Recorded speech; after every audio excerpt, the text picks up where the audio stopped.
Hey guys, it's Peter Jordan from SMA Boat Sales, and we're going to go through a new 230 WorldCat center console that we've just finished up at our store. We're going to go through it here on the lot today, then tomorrow morning Chad and I are going to take it out first thing. We're going to go run and get the performance specs. So let's take a look at the new 230cc from WorldCat. So starting at the back of the WorldCat 230, what you find is twin 115 Yamahas. This is going to push the boat around 42 miles an hour. It's really fuel efficient. But the best part about this boat is because of the lighter motor, she only drafts 9 inches. The next best part about this boat is this humongous dive ladder. So if you're going to dive or going to do some spearfishing or whatever, this is a great thing to do. But that's just an introductory. Let's look into the boat and see about the rest of it. Okay, so back here you're going to notice we did the blue water underwater lights. We actually do these here at our store. These are lights we buy from Cape Horn Boats. And we found these to be the only underwater lights we've never once had warranty. They're small, compact, extremely bright, and they'll go from blue to green, so you don't have to choose between the two. So here at the helm, we did some pretty cool stuff. We set up our VHF antenna. Normally we would put it up here on the sides on this plate we've got right here, but our customer chose instead to put outriggers on, so we used a ratchet mount that mounts right here that allows us to fold the antenna forward and makes it accessible to the customer. Now, coming down from here, we're going to run the Taco Grand Slam outriggers. These are going to be 15-foot outriggers, and we can add these to just about any boat. Depending on the size, we'll get with you on whether or not to do 15 or 18. We always suggest the telescopic ones. Now, from here, every WorldCat's going to come with a Fusion head unit and JL audio sound system. It is really clear, really sharp, and really crisp, and it's all NEMA 2000 capable. We can bridge this into your Garmin.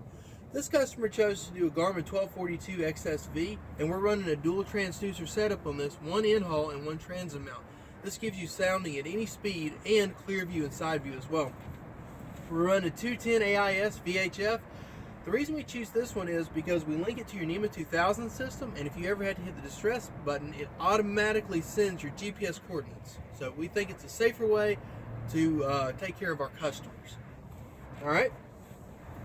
230cc Carolina Cat, which is now the WorldCat 230 center console. We've got 2 big flip-up seats. These things are really good size. They're really wide, really comfortable, and they give you great back support. So when you sit down in them, you actually have a nice place to sit, which is a really nice change of pace that you don't get in most bay-style boats. But WorldCat, with the width and the way it uses its width, gives you full seating. Now, underneath my feet right here is our battery switch. And what we did to help our customer, we also added a Minn Kota MK220 DC battery charger. We mounted it underneath here, underneath the storage, right by your batteries. If you want to access it without opening everything up, like if you have it at a marina, we set it up so that you just pull the cord out, plug it in, and away you go. Now, beside all this, we're going to put this up in a second. But beside this, this is one of my favorite parts. We have a massive live well. Come, Chad, stand up real, come take a look at this. We've got a massive live well. We've got a full 30-gallon live well here in the back. And notice once we press this down, it pressurizes, so we don't have to worry about getting wet while we're on the water. I like that a lot. We can also use this, like if we're doing lobster season, drop your lobster in there. Or if you want to, this can be used as a cooler. So if it's just a relaxing family fun day, rock on, man. Perfect. Look at some of the stuff we do on the inside. We added a Minn Kota 112-pound thrust, 36-volt trolling motor to the front of the boat. We had to have a place to put the batteries. So here's what we did. We mounted them in here. We added all 3 batteries here, and not only that, we also added an MK330 DC battery charger. This is separate from our cranking and our house batteries so that we don't ever run the risk of running them down. But our customer wanted to go the extra mile.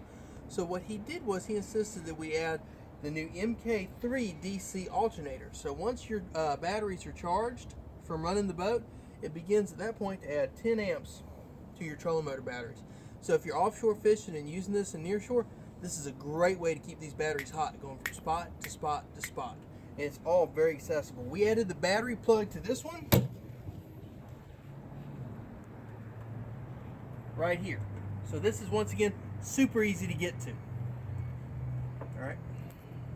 So one of the things I love about the 230 WorldCat is the size of this front up here. You can easily put 4 or 5 adults in the front of this boat, and they've all got ample foot room. From right here, nobody's playing footsie. And underneath both these seating areas, I'm just gonna pull this one off so you guys see. Underneath this one right here and this one right here is our fish boxes. These are humongously massive insulated fish box, especially for a boat this size. So if you're out offshore and you catch a couple kings or you want to load some cobia up, here's your boxes. Now, on that family day offshore, I need a lot of drink storage. No problem. This ice box right here will put a Yeti to absolute shame. This is made at the World Cat factory to this exact boat. So it's more along the lines for frigid rigid. It is super tough, super durable, never comes out of the boat, and is going to keep ice for days. Now, another cooler. Nobody's ever said, God, I got too many coolers. Up here.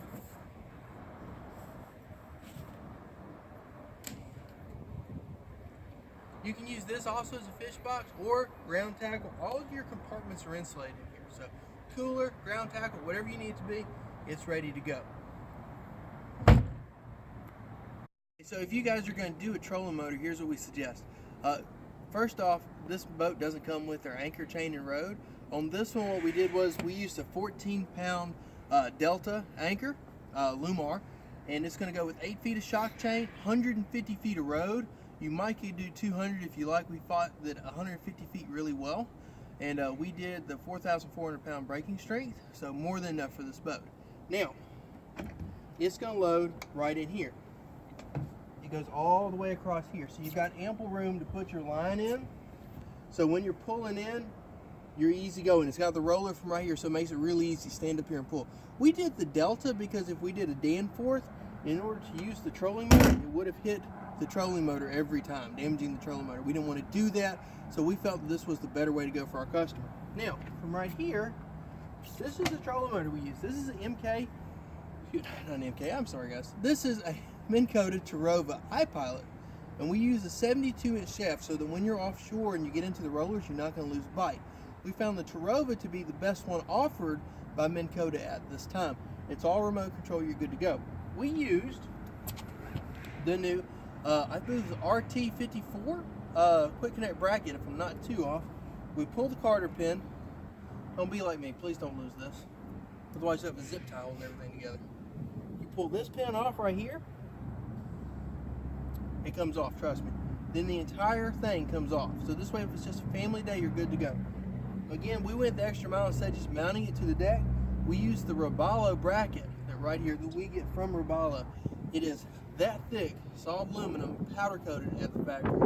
This gives you the most secure grip for your trolling motor. On our World Cats, any of them, as a matter of fact, we're going to pair it with a Magic Tilt trailer built specifically to the boat. This one right here is one of my favorites. It really pairs up nicely with the boat. Let's take a look at it. Coming right up here, I've got a set of steps, making it really easy to get up and down in from the boat if I'm loading it from the trailer, or if I power the boat onto the trailer and I need to get down to operate this, I can without having to step on an uncertain area.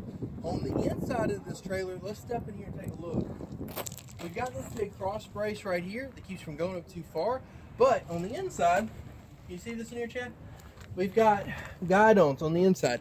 This makes this boat super easy to load and unload by yourself. As soon as you put the two catamaran hulls on the trailer and start to come up, she is going to go up true whether you like it or not. So it makes it, if you're like me, I've got kids and a family, and sometimes it can be tough to get a boat up and down while you're concentrating. No problem. Put it up, slide up, the trailer is going to do the work for you, safely helping you load and unload the boat. Okay guys, so we've taken a look at the World Cat from the inside and the outside. Tomorrow morning, Chad and I are going to go out first thing in the morning. We're going to put it through its paces. So stay tuned. We'll put this on YouTube first thing tomorrow morning, and we'll be doing a quick update on Instagram. Thanks for watching.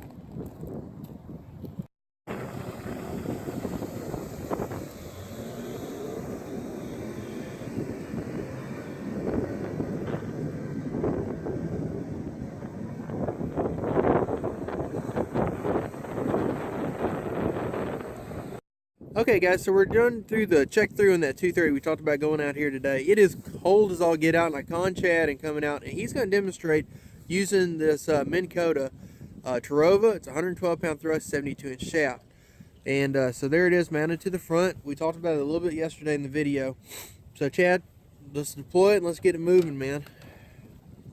So notice he puts his foot down on it, that releases it, grabs it by the throat, sets it down in there, and boom, he's going to feel it lock. There it went, beautiful.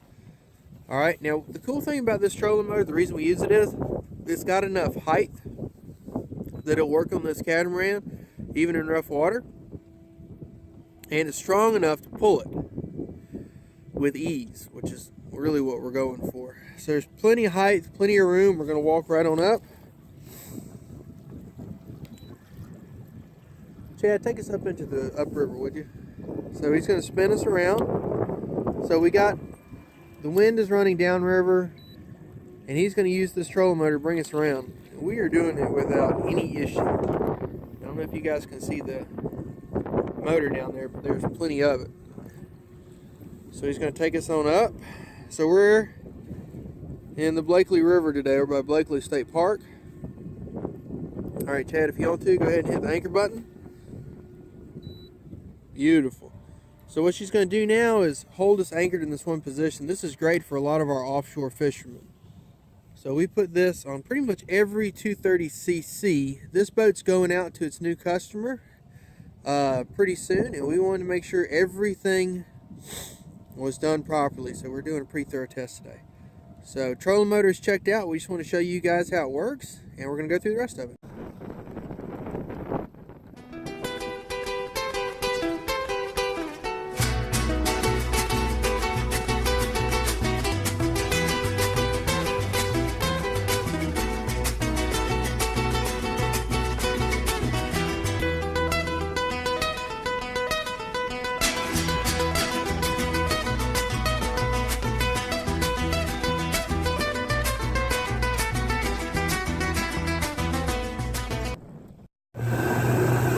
So we're up.